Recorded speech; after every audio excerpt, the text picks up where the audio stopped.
Yes, back on the rollers, in the roundhouse, on the test track.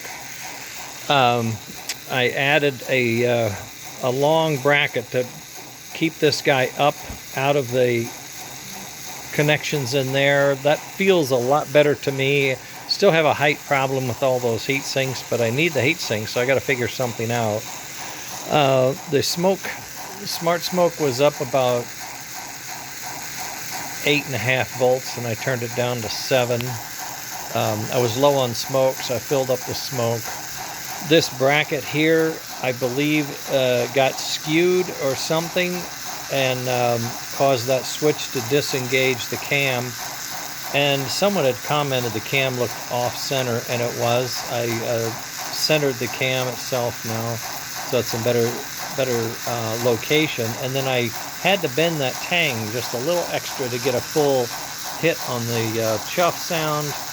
And when I fired it up, I had no chuff. I just used a probe and jumped the wires that are supposed to signal chuff, and we had chuff. So I knew the electrical circuit for the sound generator was okay. It was the switch. So then I adjusted that and brought it back in, get centered the cam, rearranged the bracket, and I got that now. So we have the reverse unit is working perfectly. Puff and chuff is working pretty darn good. I put new smoke in it, and then I went and I turned it down at full blast to 7 volts out, and I forget what I'm giving it now. Here it's at 5 volts right now at a slow idle. As you can see, when you have smoke oil in it, it smokes a lot better. Shoot, I killed it. Okay, here we go. Full speed, flat out, 6 volts to the heater.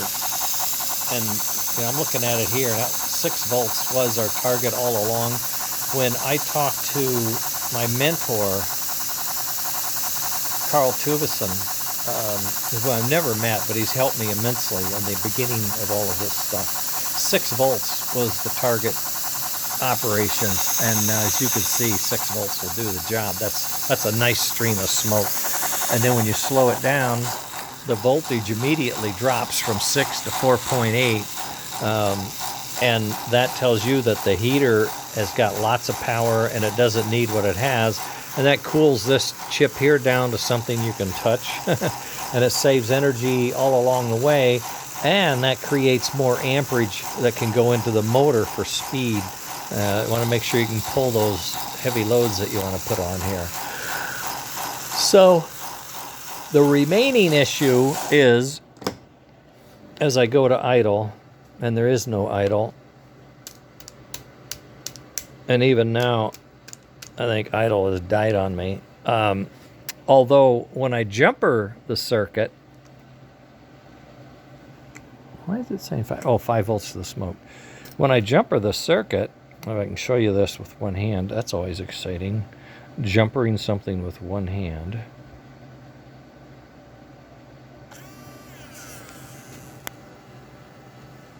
I jumper it, and it takes off.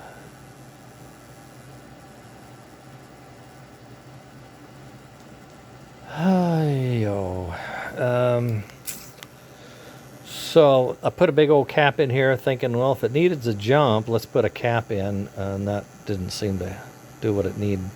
It didn't do what I thought it would do. Maybe I need to move it and put it on the... Yeah, maybe that's what I should do. Put it on the smoke trigger. Okay, I'll move it and try it again, see if I can't figure this out. Otherwise, I'm going to have to replace the relay, and I'm just not... Oh, I got a new toy I didn't show anybody yet. I got this board holder. Let me shut this off. I got this. It's a PC board holder for when you're soldering, and you can go backside, top side, and all that. And I just put it on a little ramp, and it fits up against here. But watch this. Watch this.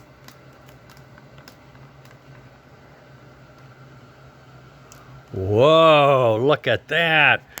Magnified and lit, and above, not laying on the table.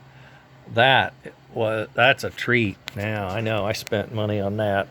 Well, my money, but, you know, it costs something. But look at that. That's a big advantage. And I got my lamp closer, so while I'm over here, I can lift it up and rotate it and really see how dim it gets and how bright it gets. It lights up my work area over there or over here. So when I take this board, I put it over there and do the deed. We'll see how that works. Okay. Okay, we had a bad crash. Some things got moved, you might think, you know, like jostled. But all in all, nothing was damaged really. And it's back in order.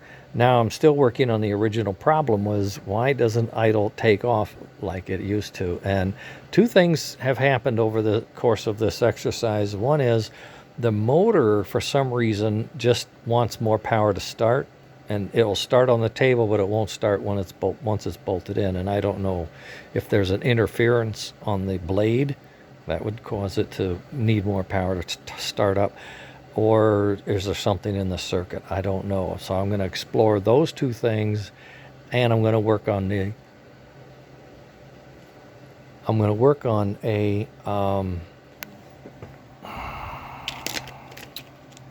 I thought I had one of these. Yeah, I do. Here it is. I have one of these relays kind of wired. I'm thinking I'm going to just solder this into the motor circuit and see if this one will work using the exact same inputs or not. And if it does, then I'll know it's my relay. That's what I need to do. I need to isolate. I don't want to go changing parts without knowing I'm changing something that the new thing is going to work. I mean, that would be okay. So that's where we are. We're back to puff and chuff. Everything else is fine. I'm going to rework the wiring because it's a glob. I want to shrink it down so we can get the body on here at least.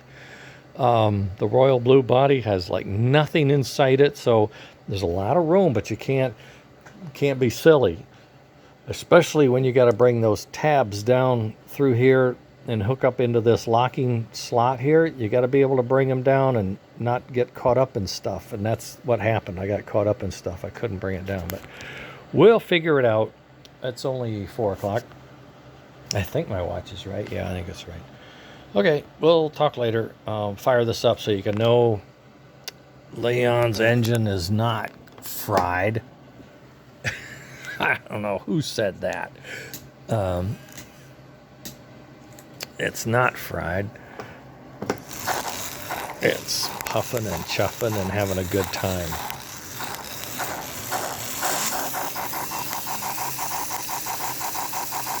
Just needs a little warm up. That's where idle will be good. If I get idle to work, you can sit there and idle, and when you see smoke and you're ready, you know you're ready to go. See, it's at 5 volts, so it should be, yeah, here it comes right there. It may be a little slower on the uptake, but it'll get it there. All right, now we're cooking. Now we're cooking with what? Smoke oil? Yeah, okay. So I'm feeling good about a lot of things. They're rugged, they're working, they're reliable, they come back. And when something doesn't work, it's usually a reason. And I'm real excited about this little speaker. I just have to find a way to mount it somewhere. It has really good sound. I want to make sure I keep it in the boiler. Okay, I'll go fix this relay somehow. And you guys could rest assured Leon's engine is missing a little blue paint, but it's no worse for the wear. All's good and happy on the rat rail line and in the Frankentrain lab. Yeah. Okay, later, gang.